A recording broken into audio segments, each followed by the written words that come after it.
Hey, what is going on, everybody out there? This is Jakejames Lugo, senior editor here at thekoalition.com, and this is the pilot first episode of TK Spotlight. This is a brand new series that I'm going to be doing here weekly on thekoalition.com, as well as our Koalition YouTube channel, where I'm going to be chatting with different individuals that have done a lot for the gaming community, that have done a lot for the gaming industry through their craft and helped a lot of different people out there, both in and outside of the actual gaming community. So for my first episode, I think this is going to be really cool. This is going to be really fun because we haven't talked like this. I actually have Danny Peña, founder of Gamertag Radio, also host on Yo Soy Danny Peña, and also Podcast Hall of Fame inductee. So Danny, welcome. Thank you for chatting it up with me. Thanks a lot, man. Thanks for the invite. Yeah, so I mean, let's just run through a few like little bullet points here. So most people that are into gaming know exactly who you are. You've been around in the gaming industry or just been involved with gaming for about 12 years now, since founding Gamertag Radio back in 2005. You've done a lot of different stuff. You guys have been to E3. You guys have been to a variety of other gaming events. You guys have talked to many different industry professionals that have been involved for some of the biggest titles out there in the gaming industry. It's been absolutely insane. So tell me a little bit now, looking back that you're about 12 years later, tell me, has things felt a little bit surreal? I mean, does it almost seem like it all went by too quickly?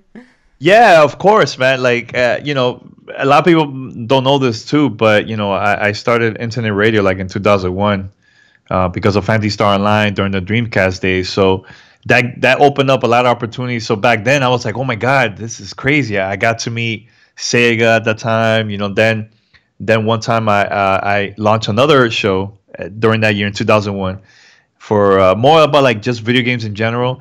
Then I got to meet like Microsoft, Bill Gates. I got to meet Nintendo. So I was like, oh my God, I can't believe this, man. And now years later with GTR, it's the same thing. Like I still think about it all the time. Like, man, it's crazy. Like, we work really, really hard and then opportunities come up left and right, so it's kind of insane. It's kind of crazy though. It is, man. For sure. Definitely. Yeah, but I love it. It's a lot of fun. And at the same time too, my co-host P in Paris, they also have been having a great time too, man, doing this together, all of us, man, so it's cool, man. And it's great to get the support from the community too, which is more important to me, Awesome. Yeah, and one of the biggest things that I take from watching you throughout the years, because again, you've been around for a while, even before I actually got into the gaming industry, before I started writing and started being part of our culture that is gaming, whether it's media or otherwise. You've inspired a lot of different people. You've done a lot of different stuff, especially being one of those pioneers out there for podcasting, that really pushing the craft out there, whether it was related to gaming or otherwise. Because, I mean, you also have an interest in hip-hop. You have a huge interest in hip-hop, and you kind of talked a little bit and blended a little bit of your love for hip-hop with some of the other stuff that you've done throughout the years. But even so, it's really paved the way for a lot of different people, not just myself, but other people out there that are probably just getting into podcasting even now, or even within the last couple of years. Other people have probably started other websites that, different individuals that we've met at various points, whether it was at E3 or even at other events you've gone to that I've seen have come up to you and told you that you've been a big inspiration to them. I mean, how does that make you feel? I mean, has it been kind of, almost, like, as you said before, kind of crazy, kind of, as a real thrill hearing that type of stuff from people? Oh, of course, man. All the time. The thing is, when I started, I was just doing my show because I just love doing it, and, at that time there was no smartphones, there was no social media. It was a lot harder for you to even download a podcast because when I launched, there was no iTunes supporting podcasts at that time too. So, now that there's so many different ways to get your content out there, it's crazy how a lot of people just discovered us, not only through iTunes, but through many different platforms. That's why I was saying, man, if you guys plan to launch a podcast, make sure to be out there. Just don't concentrate so much on just one thing. Because if you really want to get out there, just be everywhere. Google Play, Stitcher, Spotify. Like, look, just today, a few minutes ago, I just read that Spotify just came out for the Xbox One. Wow. That's a whole new crowd that never even heard probably Gamertag Radio. They'll go use Spotify and they see us there and they're going to download and they're going to discover us. Not only us, but also other podcasts. So yeah, man, it's cool. People coming up to me and saying those things, man. I appreciate that big time, man. And at the same time, I want them to inspire me to even come up with new ideas and work even harder to create better content, So it's cool. I think it's great. Has there ever been one time that probably hit you emotionally or really impacted you in some way, where it was someone that probably told you that you were probably a big inspiration to them, or that they listened to Gamertag Radio, they've seen you at some of these different events that really impacted them in a way, and they finally came up and actually explained that to you, or just like kind of, opened up to you about it? Yeah. There's a lot of stories, man. Like I know there was one of one of our listeners. I'm trying to remember his name, man. You gonna edit this or no? No, it's just gonna be straight. Straight up. Okay. My bad. Yeah. So there's been people that have been hitting us up. There's so many different stories. Like I've gotten a few, from international, from like different parts of the world. Just a couple weeks ago, actually a couple days ago, we just started streaming on Twitch and everything, and I can't remember exactly his name, but he donated like $50 to our Twitch channel, and nice. I was like, oh my God, that's crazy. And he said, look, Danny, like I know you guys never asked for money, you never asked for donations like that. The reason why I did this is because I've been through some tough time in my life, and you guys have been there. Like you're the reason why I feel better about myself, because I listen to your podcast when I'm very, very stressful. I tune into Gamertag Radio, and I feel like I'm talking to you guys. Like I feel like I'm part of the crew, So I was like, that's cool. Man, that's awesome, man. And you never know who's listening, dude. You never know. So things like that, it's cool. It's tough. It makes me smile big time. Yeah. Nice. Now, since you mentioned international, you obviously, again, you guys have a far outreach, with Gamertag Radio, and then also some of the stuff like I mentioned before that you did with Discovery Latin America, Danny Peña. I've seen you be featured on a variety of different outlets, both domestically here in the United States as well as internationally, both in Latin America and other places. I mean, what is that like? How does that, how do you look at that when all of a sudden you got people from all over the world, like looking at stuff that you've created, that you had a passion for back in the day, on the hustle, constantly grinding out and putting out content. And all of a sudden now everybody from like a variety of different places, not just at home, is looking at what you guys have done, or what you have done specifically, and giving you a lot of praise for it and really giving you props for it. What does that feel like? Oh, it feels great, dude. And the thing is, when we record a lot of our podcast episodes, or where we have like special guests on our show, we just record and have a great time. Like I'm not thinking about clickbaits or any of that stuff, But because of our community, they're the ones spreading the word to other media outlets or other forums or like social media, and eventually it goes out there, So we just record to have fun. Like I've never been thinking of like, oh, let's ask this questions for us to get some hits and get some media buzz. Nah, man, never done it. But I appreciate that a lot of people have been doing that, man, big time to spread the word about GTR like that, So, and at the same time, they're probably learning behind the scenes about the industry that they never heard about, So this like probably like the first time listening to it during GTR. That's very cool. So I want to touch on a little bit of some stuff that you've done in the community, in the past, specifically stuff called community vibes. Now, I never went to a community vibes. This was before my time, before I came down to Florida where I live now. Seems like it was a big deal. I mean, you guys hosted, or at least, were part of different types of events and parties that brought a lot of people together, not just through the podcast, but just being together and celebrating gaming and celebrating your love for gaming and stuff. I mean, thinking back on that, did you have a great time? Would you ever want to go back and revisit that type of stuff again? Yeah, I would love to do that, man, but let me tell you, it's a lot of stress, man. Planning an event like that, because the first one we probably had like maybe like 50 people. Everybody brought in like their own consoles, their own TVs, and there was a couple that bought TVs from Walmart, came back to the party. And then they returned it back to Walmart once after the party was done. I was like, wow, that's crazy. But we did multiple parties, and we got together with a couple of community members. One of them is Destructoid that helped us out. Nero, shout out to him. And our last major party of community vibes was during Super Bowl weekend. We had like 1,000+ people. We had a lot of gaming systems everywhere, man, all over the club. We had performances from people too. Like I love getting like the local artists to perform at our events. So we did that. Miami New Times named us the #1 Super Bowl party in South Florida of that weekend. Awesome. So I was like, damn, that's crazy. There was people lined up since like 6:30 in the morning, and our party started at 3 o'clock. Things like that. That's it's insane, man. insane. But then because of that, 2K Games also wanted us to create a community party for them. So we did a couple for them, promoting Mafia 2 at that time. So we had one in Miami, another one in New York, which was very successful too.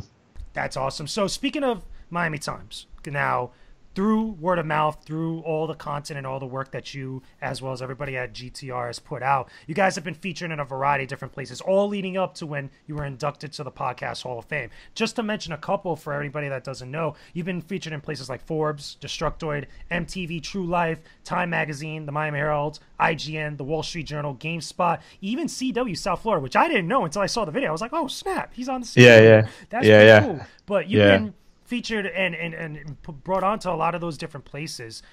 So tell me, I mean, did you ever think, like, at least at some point while you were, honing your craft, while you were doing all these different stuff and putting out content on the grind, did you ever think that it would get that big where all of a sudden all these different places would start recognizing what you do and at least far reaching out to even more people out there?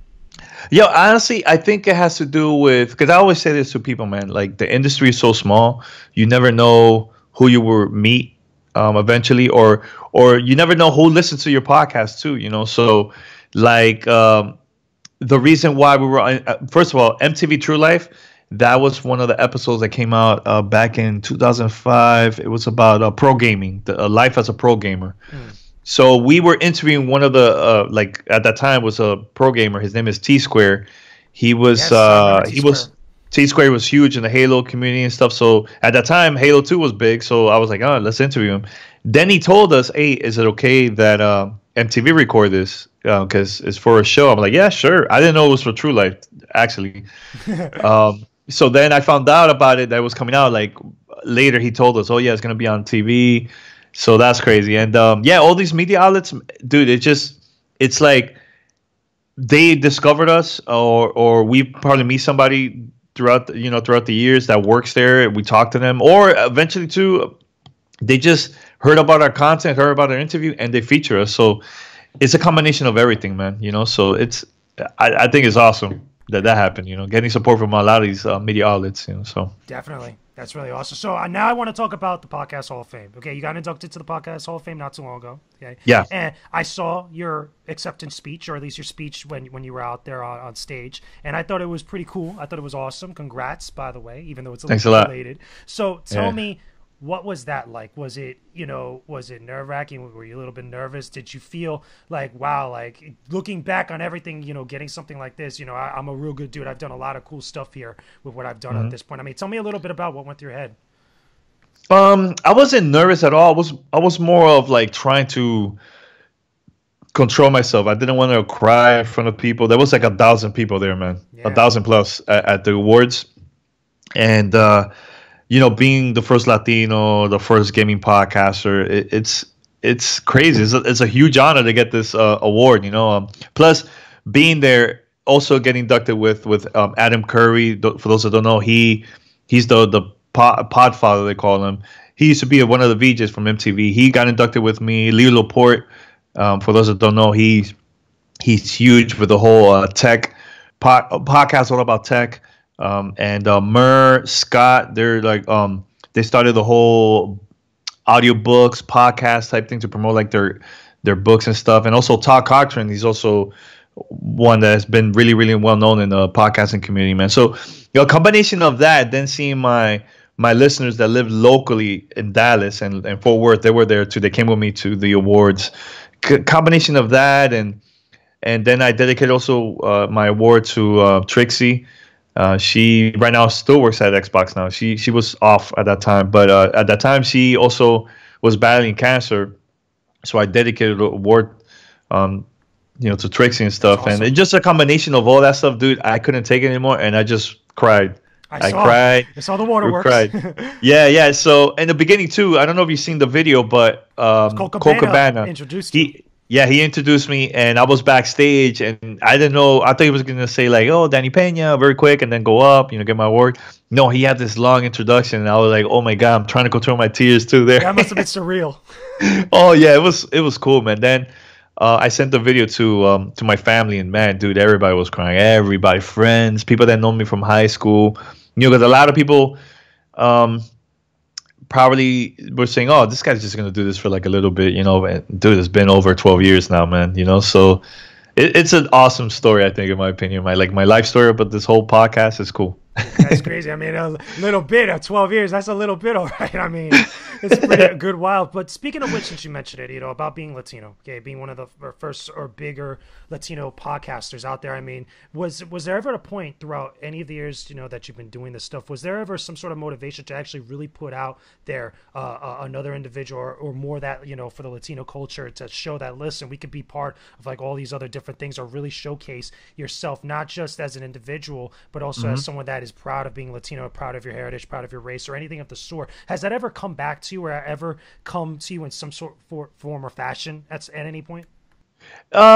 You know what? Honestly, I've never really sat down and thought about like, oh, you know, I'm Latino, or let me get other people that different races to make this even better. Nah, I just find people that are just talented. You know, throughout the years, I had multiple women that been to are a part of GTR, you know, Anna, Angel, Mandy, you know, Lady Luck for those who don't know, Drea, and also, you know, Paris, he's black, Pete, he's Cuban, has half Korean, you know, David Tuslai, white. Like, I had combination of all type of race, you know, on our part that's been part of GTR. So I've never thought about that, but looking from the outside, that people that don't really know us, and they see like right now the GTR crew, you know, Paris, me, and Pete, they're like, oh man, that's cool, man. People of color doing their thing. It's cool. Don't get me wrong. I love that. I love that, but I never really sit down and think about race and all that stuff. You know, now I'm proud of it. Don't get me wrong. Yeah. The stuff that we've done, and I hope that's inspired a lot of other people too to do the same thing, man. You know, so, but yeah, just at the same time, dude, just have fun, man. The most important thing to me is just having fun, and yeah, just go for it, man. Don't worry about none of that stuff. Don't worry about like download numbers, none of that, man. You know, learn from your mistakes. I always listen to our show too every week, man, because I want to learn. Like, okay, I don't want to do this again. Let me listen to the show again, you know. So I agree. Yeah. I agree. That's a good mindset. I mean, again, I could kind of relate a little bit, not just being as a Latino, but also because I follow a lot of Bruce Lee stuff, and I follow a lot of his quotes. And one of the things that he said is that under the skies and the heavens, there's but one family. Like, he was always proud of being Chinese and being of Chinese descent, but he was always like, I'm a human being first. And I think that's a good thing that could bleed out and be applied for a lot of different people. Same type of attitude, which I think is great. So let's talk about a little bit of the future, you know, as we come to wrap this up. You know, I want to talk about The Messengers, a podcast documentary, which, by the way, is coming out very soon on iTunes. I was at the premiere for it not too long ago, where you were actually there. You spoke a little bit, you talked a little bit about it, and you guys actually showed it, which was very cool. I got my copy, which is dope. So very cool. Tell me a little bit about being part of that documentary, and where do you guys want to see, or where do you want to specifically see Gamertag Radio go in the future, and how do you think that's going to impact people down the line? Yeah, right now, for those that don't know, the Messages, a podcast documentaries, right now you can pre-order it through iTunes right now, and we need your support, because we're trying to get this to other platforms like Amazon, Netflix, and the only way we could do that is if you pre-order and you buy the movie. So right now it's only like $5.99. I think once it comes out on August 23rd, the price is going to go up. So we're trying to keep it as cheap as possible so people could check it out. Now, the Messages, the thing I love about the Messages is it's great for those that don't know anything about podcasts, or even if you're a professional, like, you know about podcasting, you know, this is great for both. And it's a story of behind the scenes of different podcasters. I'm one of them. They followed me here in Miami and also in LA when we went to E3. Yeah. You know, P and Paris also got featured in the film too. And I love that, man. I want people to understand like the stuff that we go through, and not only me, but all the podcasters. Like, we go through a lot, man, like creating this content, you know. So I just want people to learn about that, and why this is more powerful than radio. You know, a lot of people still probably stuck on the whole radio thing, but dude, people don't have time to listen to like live content, you know. And on demand, to me, it's like the future, man. Netflix and all that stuff, that's the future in my opinion. So check it out. It's a great inspirational movie. I love it, man. Even if I'm not like, let's say we were not part of this documentary, like, I still recommend it because it's so powerful, man, in my opinion. Yeah. Now about the future, you know, right now we just joined Twitch, because Twitch contacted us a couple months ago, right before E3, and we had a meeting with her, and we talked like they would love to see us have the show live on Twitch, Gamertag Radio Live. And we thought about it, and we say let's make this move. And now I think that's the future for us, man. We're gonna concentrate more on like video content. Our podcast is still our number one thing, and I think it's gonna grow more. We're gonna get more listeners. You know, we're doing great with CBS too. A lot of people don't know about that too, man. So it's a lot of great things coming up for GTR, man. And the one thing I really want to do is a live podcast tour. Go to different cities and do a podcast. Yeah, we want to do that with our listeners for sure, man. You think you would probably do that at like conventions or something? Because I know starting locally, I mean, we have a lot of conventions and events here down in Florida. At least you would probably start off from there and then probably go to different cities and do it like that. Yeah, I mean, I love the idea of the conventions, but honestly, I want to do an event that is just us. Like, I'm not trying to depend on conventions for us to get an audience, you know. Like we did a screening in New York for the Messengers. The majority that we invited was for our listeners that lives close to the New York area. That's cool. There was nothing going on there, man. Nothing, zero. It was a full room. We had people from CBS, our listeners, people that's family members too, friends. So we had a packed room, and that's what I want to see. That's what I want to do for sure. Yeah, definitely. So here's the final part that I want a good way to round off this entire discussion, which, by the way, has been great so far. It's been excellent. I want to give you the final thought, and I want to give you the opportunity to give a final, either whether it's wisdom, whether it's piece of advice, or some final food for thought for everybody that's listening to this. Again, looking back on the legacy that you've been building and that you're continuing to build going forward now with Gamertag Radio and everything else that you've accomplished at this point. What is one thing that you feel like you could deliver to everybody right now that's listening to this, that might hear this, probably not even recently up now, probably down the line in the future? What is one thing that you want to tell them? My thing is, whatever you want to do, just do it. Don't worry about negative feedback or people downing you like, oh, this guy's not going to go anywhere. You know, because when I started GTR, you know, before that I used to be a hip-hop promoter, so a lot of people were making fun of me like, oh, God, this guy's now, you know, well-known hip-hop promoter here in Miami and doing this thing about video games. Come on. A lot of people doubted us, man. They were making fun of me and everything. So look now very successful with the podcast, you know, part of a film, getting millions of downloads worldwide, Hall of Fame, and all that because I made my own decision. I'm like, I'm going to do this. I'm just going to get the right people that we could all work together as a team and make this happen, you know. And we never gave up. Never gave up. There's been tough times, good times, but we still kept on going, man. Still kept on going. So, and opportunities helped us out. And at the same time, the most important thing to me since day one is always engage with your community, man. Always engage, even if it's only a small crowd. Doesn't matter. Engage with them, man, because they're the ones going to be saying, man, I love GTR. You got to check them out. So, yeah, just go for it and don't give up. That's my advice to everyone listening. There you go. Or watching. I think it's some solid words. I think it's some solid food for thought for everybody. Hopefully, you guys out there that are listening to this now enjoyed this. Danny, thank you. This is an awesome chat. We got to do this more often. We got to. Yeah, definitely. Let's make it happen. Definitely. Definitely. But yeah, definitely, guys. Let me know what's up in the comment section below. Don't forget to leave a like on this video. Subscribe to the Koalition's YouTube channel. Tell me what you guys think about this new series. Let me know who you guys want me to go talk to. Let me know any sort of suggestions or comments that you guys might have. So hopefully you enjoy this, and we will talk to you again very soon. Peace out, and stay epic, everybody.